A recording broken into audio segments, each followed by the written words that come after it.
The manhunt for the suspect in the deadly shooting of a Brown University professor is finally over. An individual was identified as Claudio Neves Valente, and I will tell you that he took his own life tonight.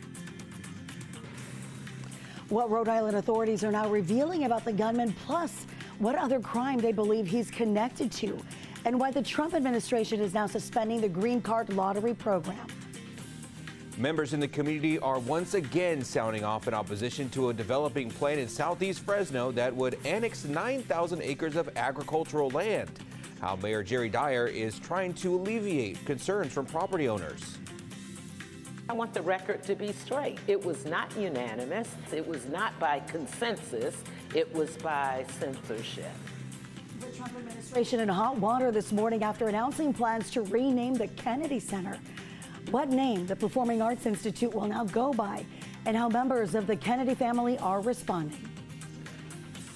And we are starting off with just a little bit of fog out there right now. Yeah, a little bit of a dense fog advisory going on right now, but we are expecting to see the sun later today. We're also expecting heavy rain for Christmas. Details coming up in your Great Day forecast. You're watching Fox 26, and now, Great Day.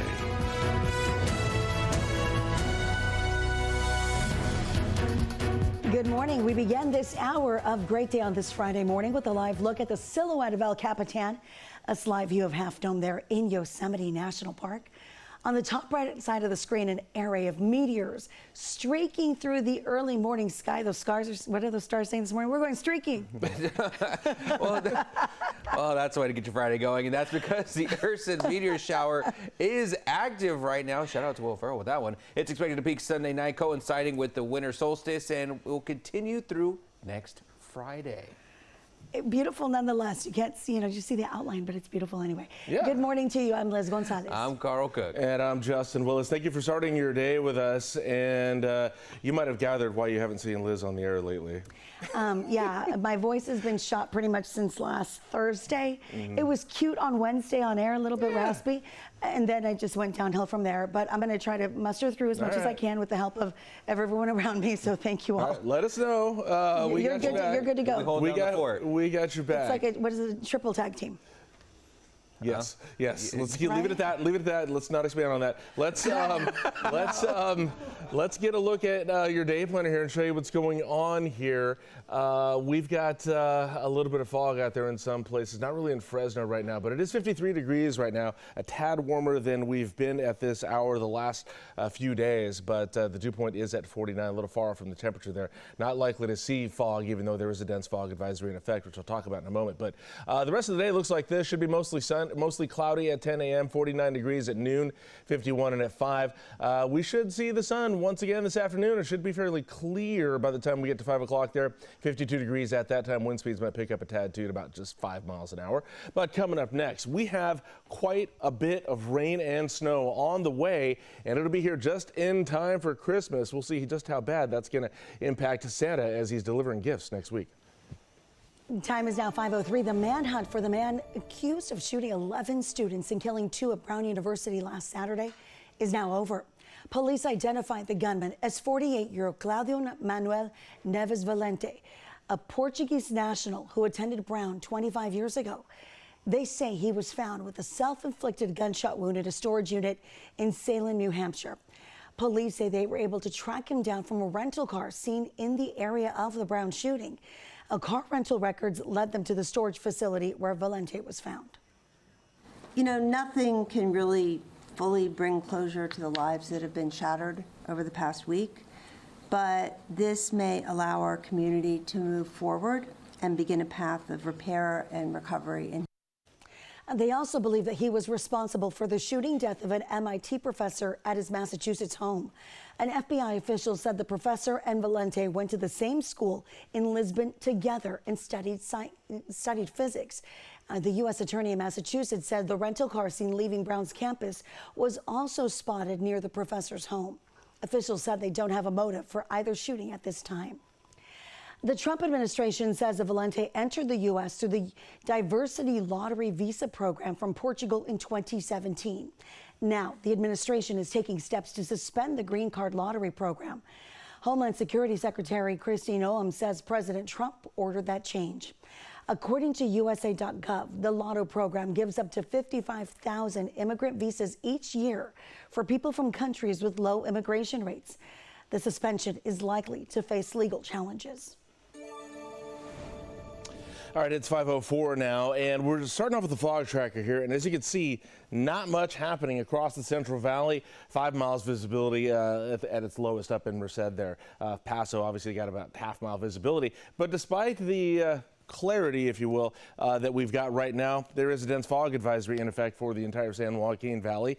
We might see it develop, though, as the sun comes up, so we'll keep an eye on it for you. But as of right now, there is a dense fog advisory stretches from Merced County all the way well into Kern County. It's going to be in effect until 10 a.m. If that fog doesn't develop, I pretty much imagine we're going to pull this dense fog advisory. But as of right now, prepare as you would for fog out there this morning. All right, in the meantime here, we've got some big changes on the way. That atmospheric river that had been really just hammering the Pacific Northwest, Seattle, Washington State getting a little bit of a reprieve, but now we've got Oregon and Northern California getting some heavy rain right now.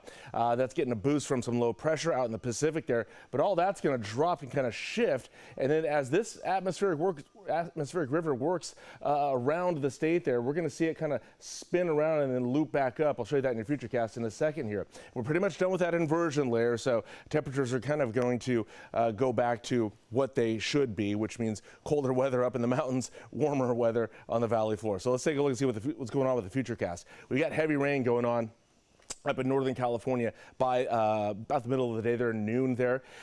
Tomorrow and Sunday, we might see some sprinkles here in the Fresno area, maybe a little bit of rain up in Madera and Merced counties there. Some of that's going to start to drop in. We'll see some snow in the higher elevations out of that, but not really anything measurable, I would say, for Fresno County. Maybe a tenth to a quarter of an inch in Madera and Merced, if anything. But that's tomorrow morning at 8 o'clock there, and it'll kind of be off and on throughout the day there. Maybe a little heavier dose in the late early evening hours there tomorrow night for Fresno. But again, that snow stays up in those higher elevations there. Hanging on till Saturday night. Let's check out Sunday here. And Sunday would probably just be cloudy. I would say I wouldn't expect too much there. We'll get a break Monday and most of the day Tuesday, and then the heavy stuff begins Tuesday night. Look at this. Keep your eyes on that there. By the time we get to 11 o'clock, it gets really heavy all along the coastline.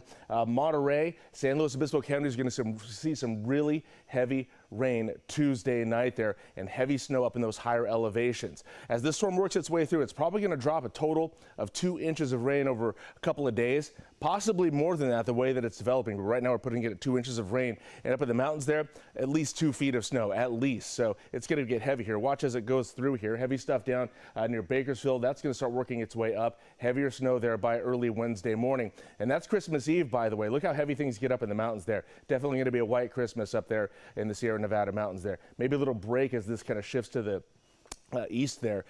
Wednesday afternoon, kind of hanging on a little bit, maybe just a little cloudy there. Wednesday night, Santa might have some problems over here in Central California trying to deliver gifts. Going to be heavy snow falling that night. Christmas Day, Thursday morning, likely waking up to some rain in parts of Fresno County, particularly along the foothills and mountains there, and then it gets heavy throughout the day there. So you can expect plenty of rain there on Christmas Eve, Christmas Day, and then the day after here where we get to some heavier rain that day as well. Right now, we are putting it at a 100% chance of rain those 2 days. Next 3 days look like this, though. After we clear up this morning, we're going to be partly sunny skies this afternoon. 54 is our high today, fairly normal there. 57 tomorrow, and yeah, we get up into the 60s there, a little above normal for us there on Sunday at 61 degrees, upper 40s, low 50s for your overnight lows. In just a little bit here, we're going to get a look at the rest of your highs and lows across the San Joaquin Valley. All right, time is now 5:08. Community criticism at an all-time high over a controversial and closely watched Southeast Development Plan known as SEDA. As we previously reported, the proposal would reshape Fresno's southeastern border, converting 9,000 acres of farmland into housing, commercial, and industrial development. Now, the Fresno City Council met last night to discuss SEDA. It was before a packed crowd. Mayor Jerry Dyer addressed concerns that people have raised in previous meetings, including cost, infrastructure, and the impact to existing neighborhoods. He says the plan is critical to Fresno's long-term recovery, but stressed the city is not opening the entire area for development all at once.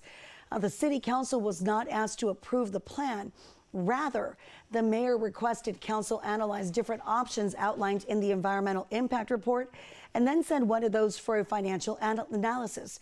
He says that the process could take about 6 months. I do not support sprawl or leapfrog development. We've seen that in our history in Fresno. But I do support smart growth and incremental development. Growth that will allow Fresno to remain competitive in the housing and employment market, as well as sustaining long-term revenue for the city to support city services such as police, fire, parks, and roads. The mayor also emphasized that developers and not taxpayers would pay for infrastructure like water and sewer connections. He also proposed safeguards to limit future expansion, including requiring 70% of residential land in the affected area to be developed before any new areas, additional environmental reviews, or even a voter referendum are considered. President Trump signing an executive order to reclassify marijuana. I'm Jeff Harris in Washington. Coming up, what it could mean for certain businesses and the certain lawmakers that are now pushing back. The Chuck Chansey Skycam, sponsored by Chuck Chansey Gold Resort and Casino. And a live look now at Fresno Yosemite International Airport, 510, 53 degrees right now. You can find new headlines and the weather forecast on your screen all morning long, even through the commercial break.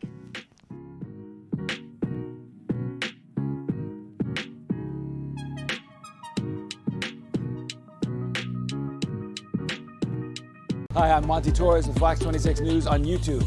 Thank you for checking out our YouTube channel, where we have loads of great content for you to choose from. And while you're here, why not click on the subscribe button right here? That way you can stay in touch with all the latest breaking news, everything news related within the Central Valley. And thank you for watching.